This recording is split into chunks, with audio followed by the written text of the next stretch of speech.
Major League Journeyers, Journeymen, Journeywomen, people on the journey, out and about. We got a fun episode today. We got Dax McCarty joining me. Gordo was supposed to be on his flu pod. This was his one opportunity to shine. But what did Gordo do? He failed to show up. It's not that surprising. We're chatting some big things, though. We got Atlanta United on deck, who just fired Gonzalo Pineda. We're going to dive into that and what Garth's approach may or may not be. And also, we still got to talk about Jesse Marsch to Canada, an American leading in the North. He's the king of the North now. We'll see what he has to say. We'll see what we think. He's got some big tests. Let's dive right in. Major League Journeyman in the house with the number one vacationer in all of North America, Dax McCarty, reporting live from Cape May, New Jersey, which, for those of you who do not know, the Jersey Shore took a real hit to its reputation when Mike, the Situation, was on MTV. And I may be dating us a little bit here, but I think they're on their way back, and they might be doing another MTV Jersey Shore house reunion, whatever that they do. But South Jersey, along with North Jersey, to be fair, South Jersey is absolutely gorgeous, and it is such a vibe. You got Ocean City, you got Sea Isle, you got Avalon, Stone Harbor, Cape May. I mean, it's just one after another. Don't leave out Atlantic City, my friend. Atlantic City, not as nice as the others. But I also didn't even throw Wildwood in there. Wildwood is North Wildwood, the Crest. I mean, there's so many good places at the Jersey Shore. The food's incredible. The vibes are incredible. You cross the bay, and man, all the cares in the world just disappear. And it's only an hour and 15 from Philly. It's perfect, dude. And right. Am I getting like color or what? You are not getting any color. You're actually getting whiter, which is good. This for you. This is actually really heavy duty sunscreen I've got on right now. And I debated whether or not I should shower before this pod, but I thought, you know what I'm going to do? I'm going to be casual. Like yeah. Hats on. I love it. Ever. I love it. They don't smell great. A little bit of sandal. No. Doesn't matter. The beach smell is one that I wish I could bottle up. Like if they could figure out how to make beach hair, which has like ocean water, a little sand, a little sunscreen in there, and then some sweat from running around, that's the best hair you could have. For you just to be having a couple beers down on the beach and soaking in some rays, kicking it with the kids and the missus, the fam, there's no better place. I'm envious. Listen, I love my wife to death. We've been together a long time. And it wouldn't have mattered what I'm about to say, whether or not this was the situation. I can't wait to see what comes out of this.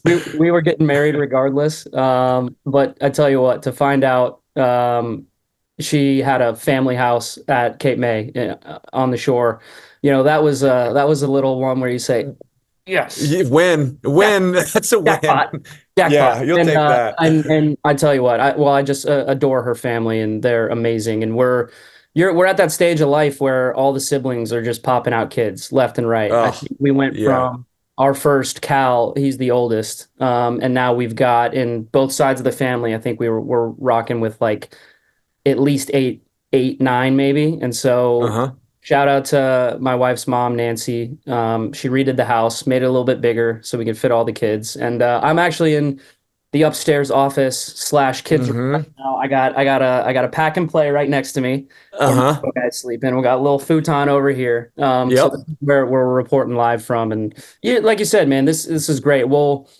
It's a bittersweet time. We'll dive into the Atlanta United stuff in a second. But we had this June. It's an international break, right? And the teams that aren't playing through the international break, typically this is a perfect time to give the guys some time off and kind of reset. We've just been through a very difficult stretch of games. And so after 3 or 4 days here, and my wife and I, whenever we get the chance, we love to come up here. Cape May is the best. For those of you who have not been to the Jersey Shore, South Jersey Shore, like Dan was saying, by the way, shout out Jersey Shore. I love that show. Amazingly entertaining. For those, you were probably a big Snooki fan, weren't you? Big Snooki fan. Big DJ Pauly D. What a guy. I like What a him. guy. What a guy. But yeah, I was hoping that at some point during my career I would get invited to like a celebrity softball game and I'd just line up yeah. with Pauly D, but it was not to happen. Maybe in the future. We'll see. We need this Yeah. podcast to take off a little bit further. But yeah, man, it's great. Um, It's great being here, and I tell you what, the to see the kids. My kids are at a great age right now, 5 and 2, and my 5-year-old mhm. is obsessed with catching sand crabs. Oh It's yeah. his favorite thing. Uh-huh. Hands are about to be calloused because Yeah, he's they are. making me dig, Yep. find them, and he'll Find grab another 'em. one, Dad. Yeah, he'll grab them and he'll put them in his little bucket with water and Yeah, sand. yeah. He calls it his aquarium. And then my little guy, we found an actual big crab on the beach, and I was like, Owen, stay here, don't move. I'm gonna go get it. I'm gonna go get a bucket so we can put it in. I turn around to walk 5 feet to get the bucket, and I just hear Yeah. screaming. "Ah!" Yeah. And I turn around, Was and it hanging from his finger? it wasn't. He was holding up his finger, and I could just see the red mark where he got clawed. I Uh-huh. was like, A oh little my too God. close, buddy. Oh, you're gonna learn. You got to learn your lesson the hard way. But it's just these moments during the season where you can get away. You remember, man. They really are priceless. They're great for a reset. They're great for just a refresh of the mind. And we love Cape May. So if you haven't been, definitely come. Yeah, there's quite a few spots down there that are worth exploring. For you though, on vacation, not a bad spot to contemplate what the heck is going on in Atlanta. I will tell you, whose vacation was ruined is Rob Valentino's. He's definitely not spending any time anywhere other than the boardroom and in front of some whiteboards trying to refigure what the heck is going on with Atlanta United with the squad. What was your initial reaction? I know that you guys obviously walked out of a tough game against Charlotte, kind of more of the same, right? Dominate in possession. You put forth some good chances and ultimately don't get the goals that you need and then get bit on the other end. So you're walking out. Just walk me through this. When you are walking into the locker room, you're walking out of the locker room maybe after. Are you thinking that this might be the time? Did that thought cross your mind?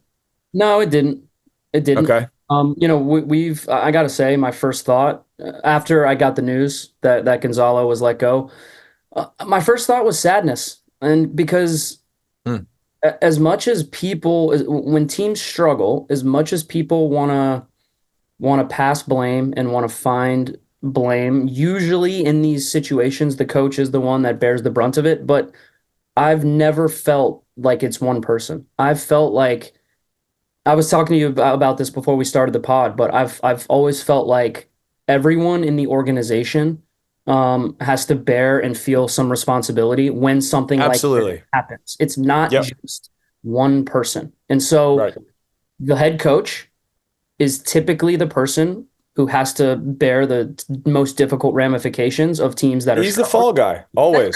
That's how it is. This is professional sports, right? Yep. Every coach will tell you they are hired to get fired. It's just that's Yep. a reality of what we do. Players, we sign contracts, right? Essentially, we're hired to get traded and we're hired to be hmm moved. And unless you're one of those rare players that sticks on, a one-team career, the Zeuses of the world, the Beaslers of the world, usually you're moving and you're not. I'd be interested to see how many players across the history of Major League Soccer, how small that percentage is of players that have played with one club. Yeah, it's gotta be 1% or You less. mentioned two of them. Logan Paws is the only other one that I came up with off the top of my head. I don't know if I Not many have more. any others. I mean, you would love to say, oh, Ramondo Beckerman, but these guys were around for about 40 years and they Yeah, and I mean, both of them in Miami, then they were in no, man, at least Colorado, DC. Like there's a small club, and it's contingent. an exclusive club and obviously something to be proud of. But my general point is I felt sadness. I felt a sense of guilt and I felt a sense of responsibility because as a player, you do what the coaches want you to do. You do what tactically you're told, and you try to hmm perform it at your highest level. And the Sure. reality of Atlanta United right now is that you can look at all the data you want. You can look at all the underlying numbers you want, and they are good. And they say, hey, this team should be winning, but we're not. And the players have to bear hmm some responsibility for that. And so I Totally. do. And and this is a situation where you're talking about a human being with a family with kids, with a phenomenal guy. Let's forget about the Mm-hmm. soccer for a second, right? Like Mm-hmm.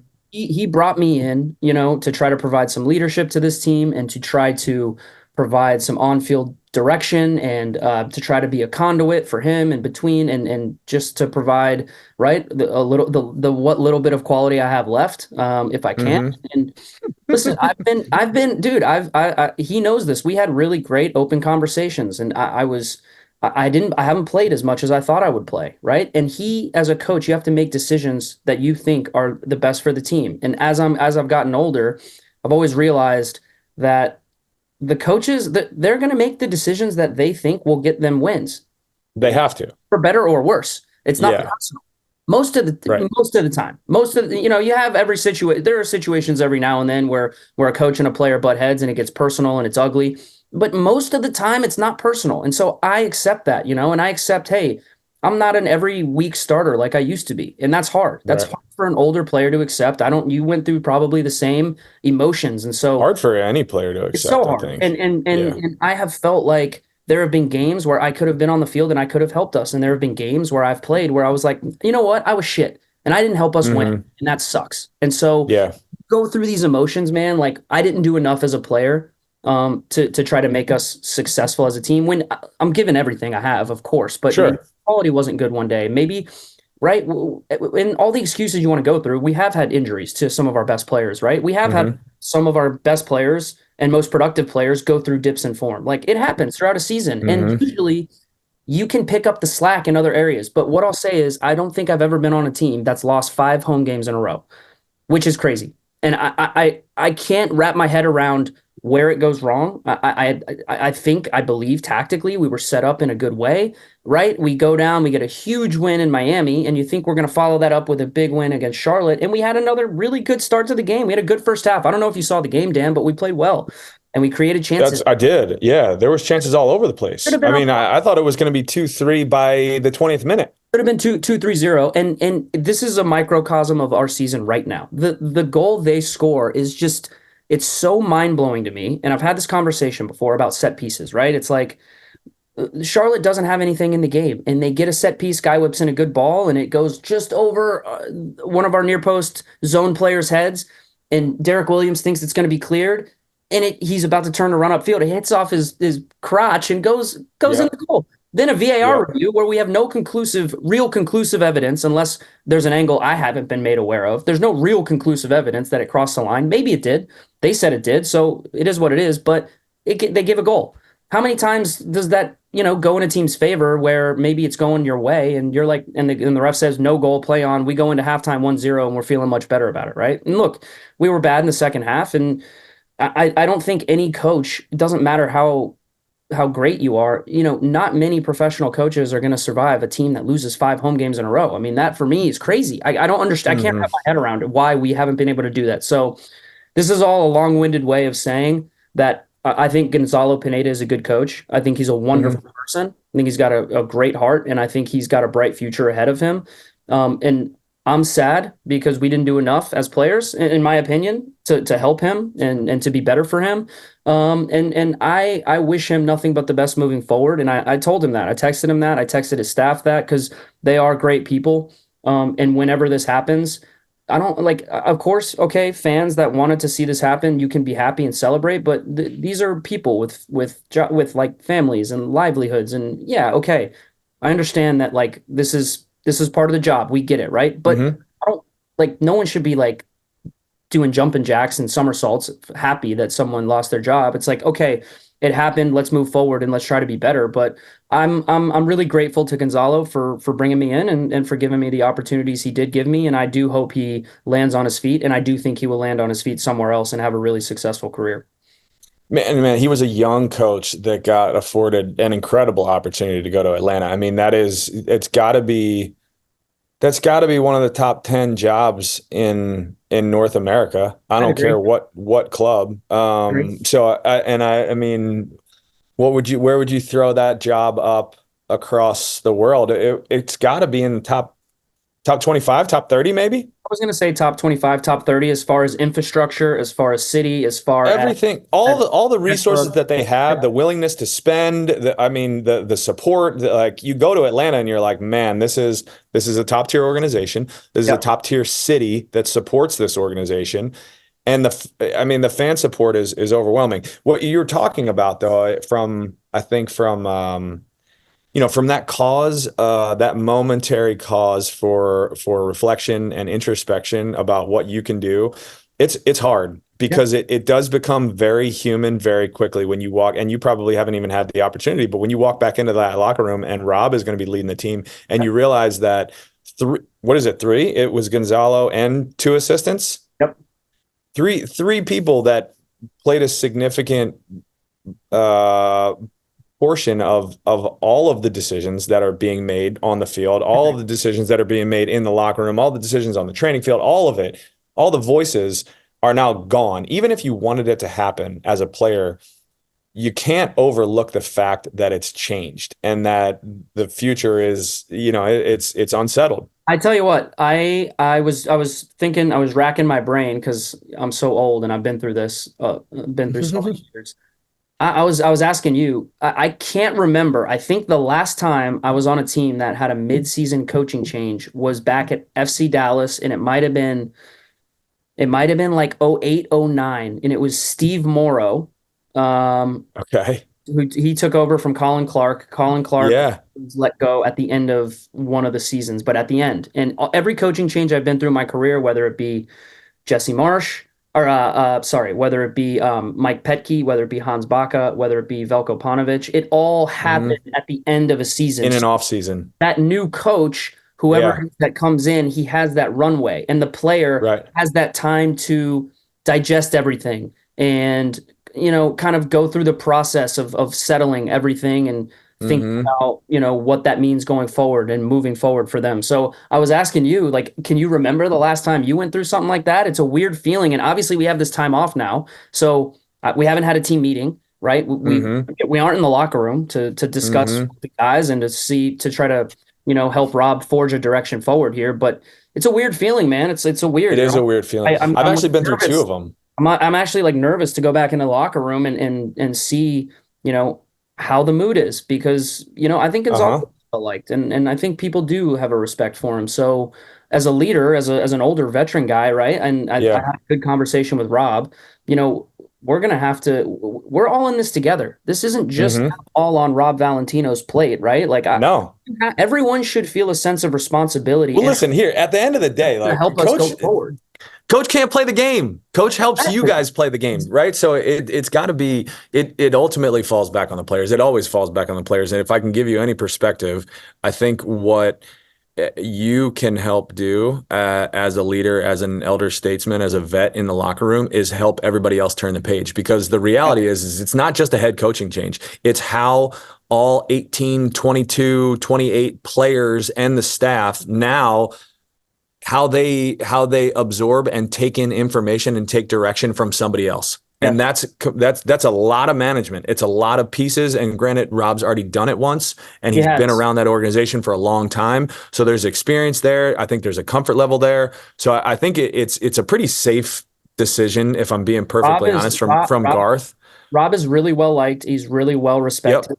And he's done it before, like you said. And I told him in the conversation, I'm going to do everything I can to help. If you want my opinion, ask. I'll be as honest as I can with you. But whether I'm on the field or not on the field, you're going to get 100% of me, just like the previous coach, because I feel our season's not over yet, man. Like I strongly feel not even close. Our season is not over, and we can salvage something from this. We're in the quarterfinals of the U.S. Open Cup, which I value the Open Cup. I don't care that not every MLS team was in it. I value it. I want to win it. I want to win a trophy. I want to win that trophy. So win a trophy, man. We're still in it, and we're whatever. I don't know what it is. I'm not going to look at the standings right now. 3, 4, 5 points out of a playoff spot. Like, we can make a run. We can, and we just have to get some positive momentum going, which I felt like we got in Miami. Yeah, right. So it just goes right out the window in Charlotte, and you're like wanting to pull your hair out, right? Which what I have left. I'm like, come on, guys, like, let's go. Like, as players, you're like, I don't want to waste a season. I just don't, for our supporters and our club and our organization. Like, we have a higher standard than that. Like, it's got to be better. And I know Rob he's going to do everything he can to get us on the same page here, because we have no choice but to move forward. And that's great advice. Like you said, let's look, thank you, Gonzalo, for everything. We have to turn the page, because we don't have 2 or 3 months to get it right. We've got a week. That's it. No. So, Yeah. And Atlanta United as an organization has too high of a profile to really drop down any further than they are right this second, which is also kind of crazy. I didn't realize until Gonzalo was fired, I hadn't really looked at the standings, and I didn't realize that you guys were in 13th place. And that's crazy to say out loud, that Atlanta United is in 13th place. And if you lose 5 games at home, unfortunately, this is professional sports. Fortunately, however you want to look at it, but it doesn't really matter. You're not gonna make it through that. And now that the change has been made, it's hard to argue with the amount of talent that you have in the roster. You'd have to think that just by sheer law of averages, the ball will start to bounce in your direction a couple times, as opposed to not. You'd hope so. You'd hope. And sometimes this is what you need. I was saying, I've gone through this twice. So once in Toronto and once in San Jose, and Toronto was a little bit different. Preki was fired and Nick Dasovic came in. We were decent. Like, we were a team that, I think Preki set up to get results. We were tough to play against. We were certainly tough at home. We were, we had enough talent, dude. We had Julian de Guzman was a DP. He was fantastic in the midfield. We had Dwayne D-Row, who could seemingly take over a game at any point in time whenever he wanted to. He was going through some challenges because he wanted a new contract. They weren't giving it to him. Preki probably wasn't giving him the amount of respect that he felt like he deserved, because he was, there were a lot of dynamics there. Ultimately, a lot of things go into it.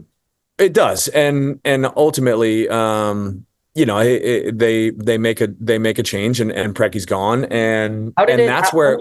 Let me ask you, how did it galvanize you guys? Did you continue to go? Was it going poorly, or did you go up? Was it a little bump? Like, how was it? How did it work? It was both. It was both. So you get the bump because here's who Dasso is. Dasso is he was a player's guy. So like he had the players' backs. He's got experience as a player. He wasn't. Preki, at the time as a head coach, was more authoritarian, and this is the way that we're going to do it, and we're going to do it, and he would grind you, and it was tough, but I respected it. I actually enjoyed playing for Preki. Other guys would tell you they don't, but I liked it. He was hard on us, and he also liked me as a player, which also helps, right? It helps your perception of it. But Dasso came in, and Dasso wanted to lighten the vibe a little bit. Also a former Canadian, so he, I think there was some instant respect from Dwayne and from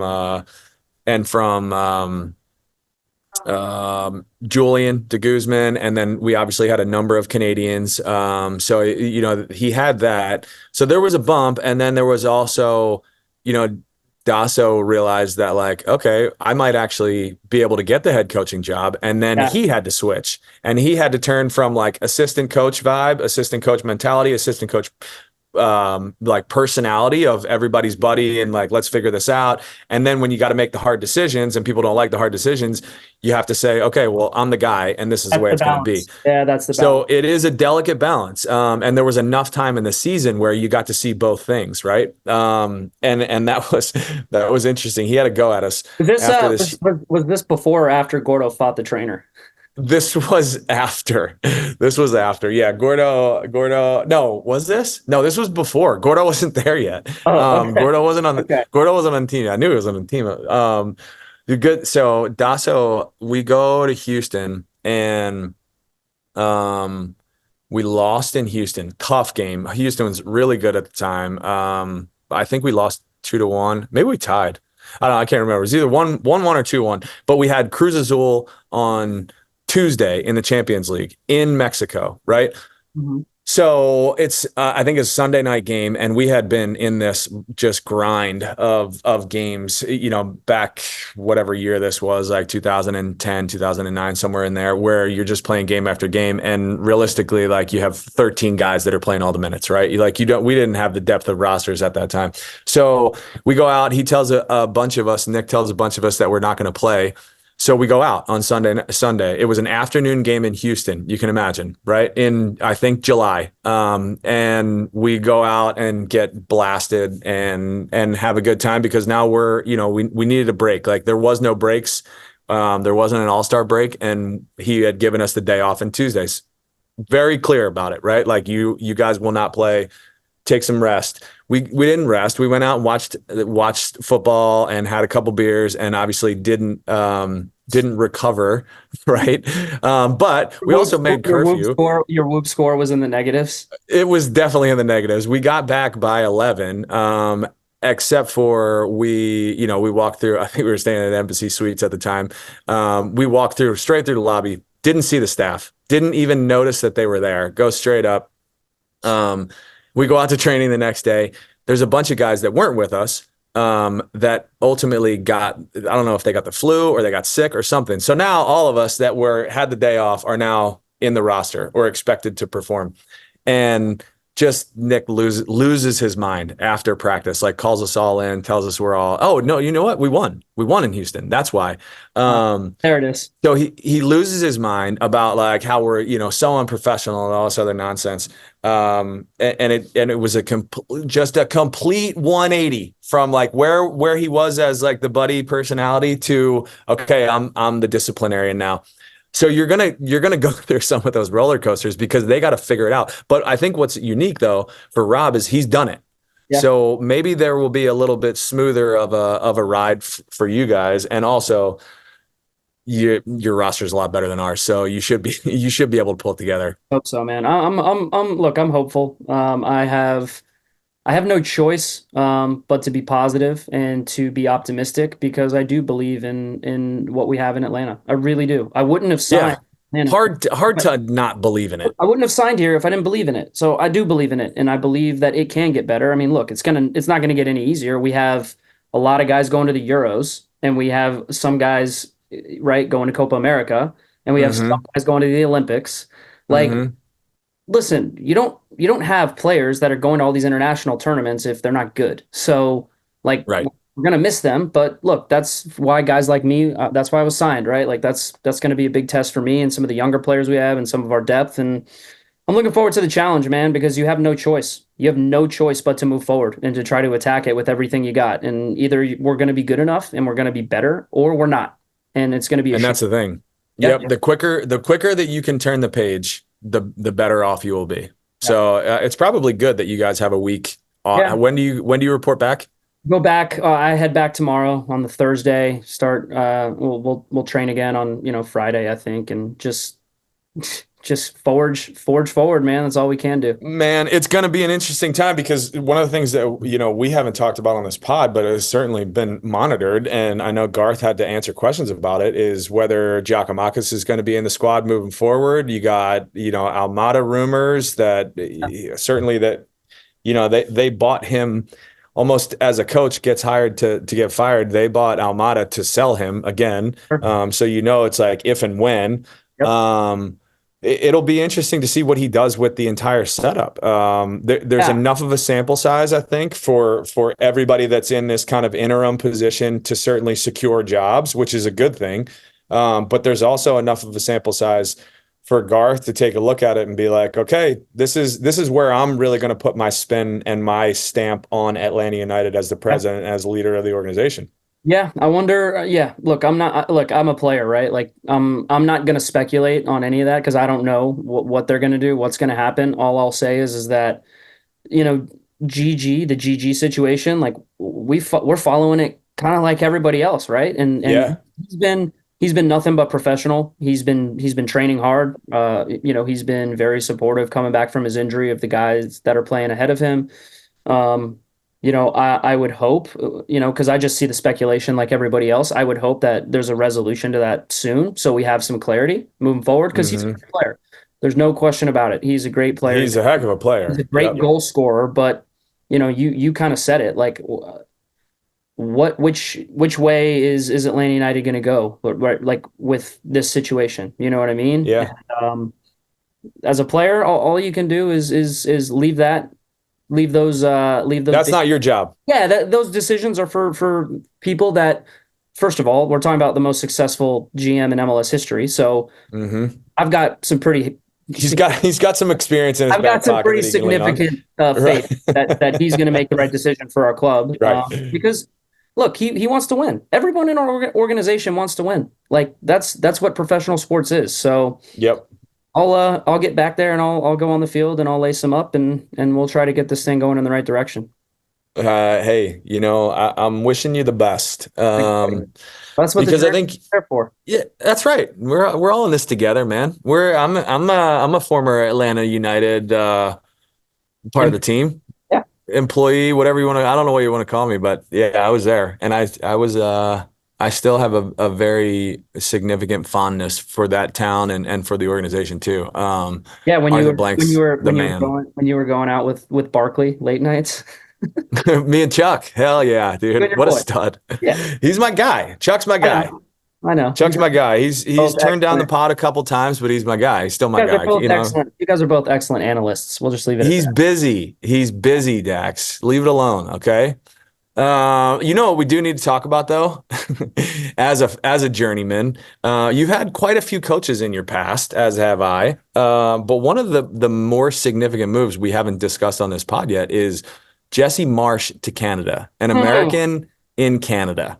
It is still, for me, it still feels uncomfortable. And I don't know how you feel about it. I am anxiously anticipating your view on this. I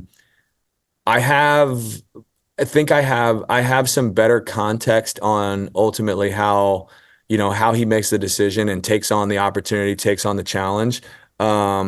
But it still feels kind of crazy because it does. I think that there's definitely some spite there to take that job. There's definitely some like a big FU to U.S. soccer, which I think. Let me tell you something. I know Jesse. Yeah, there is nothing that he wants more than to get 1 or 2 or 3 up on U.S. soccer. And the best way to do it is just to go to our neighbors in the north who, by the way, we've beat up on them a little bit the last couple of years, even with the significant talent that they do have. But I think he looks at that team and he is licking his chops and he's thinking, I can do a lot of good things with this team, because regardless of my relationship with Jesse and my feelings about how our time at Red Bull ended together, I have said this and I will maintain this. He is an excellent coach. Yeah. One of the best coaches I've had. I think that's been proven over and over and over again, right? And forget about his record in Europe, which is not great, especially recently. So does he have a lot to prove? 100%. He's got a ton to prove. And he wants it, I think, to prove it to himself more so than anyone, but also to U.S. soccer. Like, hey, you guys messed around. You guys effed around, and you're going to find out now. There's zero in my mind that it was a spiteful thing that he was like, I'm going to go, and I'm going to take all this talent, Alphonso Davies, all these kids. I'm gonna absolutely on U.S. soccer now. And look, it's bold, and that's the thing about Jesse that I like. He doesn't care. He is he for better or worse, he has this uncanny, unwavering belief in himself that he is going to be able to make that organization successful. Because let's be honest, Canada, great qualifying campaign, tons of talent, individual talent, horrible World Cup showing. And look, they don't really have anything to show for all the talent that they have. No trophies, like they won CONCACAF, didn't they? They did, but I don't, they got the supporter shield in World Cup qualifying. I don't know if that's a real thing. But that's a real thing. I mean, it's not a supporter shield, but that's the real thing. I mean, let's be honest. We wouldn't be talking about Canada soccer, Canadian soccer, if they hadn't done that. If they hadn't won CONCACAF ahead of the countries that they did, That's a big deal. That's a It's big a deal. big And deal so for a step in the right direction. And so is a goose egg in World Cup. So is 0 for 3 in World Cup. So there's a lot of countries that throw goose eggs out at the World Cup. And I feel like I'm a Canada defender right now, but you it's are. You are. you know what I think about? I think about Jesse almost as like the perfect personality for that team too, because when I think of Jesse, I think of he is almost like the personification of the defiant American spirit. I think of like the picture Oh yeah. of him in his Chivas USA jersey, like nose to nose with Beckham, who is like, the quintessential Galaxian and royalty. And Chivas was just this over Yeah. here. But they punched above their weight over and over and over again. And I feel like who Jesse Oh, Marsch he is. is He's maybe admitted at his that. core. That's who Jesse is. And look, he's a great coach. I will say that Jesse gets a +1 in my book for calling up Jacob Shaffelburg, the sweetest human being on the planet, and a hell of a player, by the way, at that. And I tell you what, if someone can take Jacob Shaffelburg to the next level, it's Jesse, because Jacob is, first of all, one of the fastest guys alive. Yeah. Yeah. Two, he's like such a delightful kid, and he's so eager to get better, and he is a pressing machine. Like in Yeah. Nashville, you could tell like he would want to just like sprint all over the field, and Gary would be, Right. "Come back, low block, Sit back. sit back, where are you going?" Wait. Right? And now he's just going to be unleashed on CONCACAF with all his energy. And yeah, I'm glad that Jacob got that The call up. Tennessee Waterslide. Isn't that Well, you were what is his the name? Tennessee Waterslide, excellent nickname. But you were talking out Yes. there about the really easy start that Jesse has, right? The first couple games they had. Dude, I mean, just a couple patsies here. We got Netherlands tomorrow. Then they follow that up with France. Then their opening game in the Copa America is Argentina, followed by Peru and Chile. Oh, I mean, you're talking about Gonzalo going 0-5 at home. Jesse could just as easily walk into an yes. 0-5 start. He could. He could. International play is different, but you're right. I love it, man. I bet you Jesse, he's probably doing his first PowerPoint was probably like literally like They hate us. they hate us. That's exactly right. They hate us. The French hate us. Everyone hates us. Like everyone thinks you suck. You're not going to win. But he loves that. Look, if Herdman is renowned for being a great motivator, Jesse is up there. Jesse's right up there as being a great motivator, but also tactically, I think Jesse's very astute. So I'll be curious. I know Canada and Herdman, they almost exclusively played with 3 center backs and some wing backs. And I don't think Jesse's going to play like that. I think that a bunch of those players who are used to playing for Canada in a certain way, I think they're going to have to get used to playing for Canada in a totally different formation, because I think Jesse will play with 4 in the back. And I'll be really curious to see how he uses Alphonso Davies, because Davies, for his club team for the last 7 years, has been a fullback. But for Canada, it's like, hey, you're the best player on our team. Go do whatever you do. We got to put you where you're most valued. I'll be curious how he deploys him. If you have an Alphonso Davies, Jacob Shaffelburg left side, that's a little too fast. That's a little too scary. That's a lot of speed. I don't know. It could be tilted. It could just be running on their left leg in a circle. But I tell you what, I will be tuning in. I don't care if my kids have soccer practice. I don't care if they've got choir practice. I will be tuning in for that first U.S. soccer versus Canada game, 1,000%. That will be okay. I thought you were going to say you wanted to watch the Dutch match tomorrow, which is at 1:45 in the afternoon, which would take you off the beach. I didn't know how committed you were. No, that's nothing. Not that committed. I'll watch the highlights, but I tell you what. Do you remember in the Premier League with Tuchel and was it Conte? Chelsea Tottenham. Do you remember the Tuchel Conte handshake? Oh yeah. It's like, look in my eye. Yeah. Look in my eyes. I want 10 cameras trained on Greg and Jesse pre and post game. The whole thing. You gotta expect there's gonna be some sideline bark, right? Has to be. I hope so. Oh my goodness. I mean, were they teammates? Were they teammates at any one time? Because Greg was on the Galaxy when Jesse was on Chivas, right? Yeah, I don't know. I don't know if they were teammates at all, ever. Maybe with U.S. soccer. maybe if you call ups together. I don't know, but Yeah. it will be fun to watch. Jesse had a handful. That is going to be an absolute battle royale. When is that scheduled? I guess they I could don't know. potentially meet in Copa America. I They think they probably could won't meet do in another Copa friendly. America. Yeah, I'm not sure. Dude, maybe they have to meet. Come on, they have to.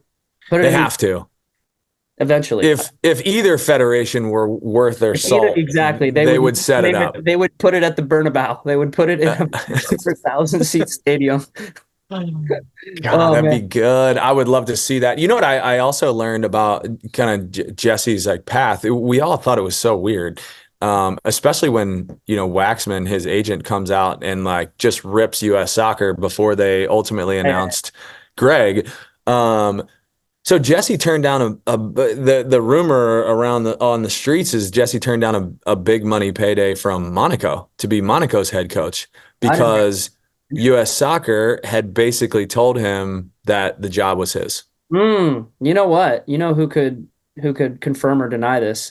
Jesse. I know you're not a big media. I know you're not a big media personality anymore, but Jesse, come to the pod. We can talk about our breakup at Red Bull. We can do a bunch of fun stuff. You can confirm or deny the Monaco stuff. It'll be When's the last time you talked to Jesse? was it the 2017 Gold Cup? Maybe. Yeah, a couple years. It's been it's been a minute. Been a hot It's been a few. Was that in person? That was in person. Yeah, that was in person. Yeah. Cordial.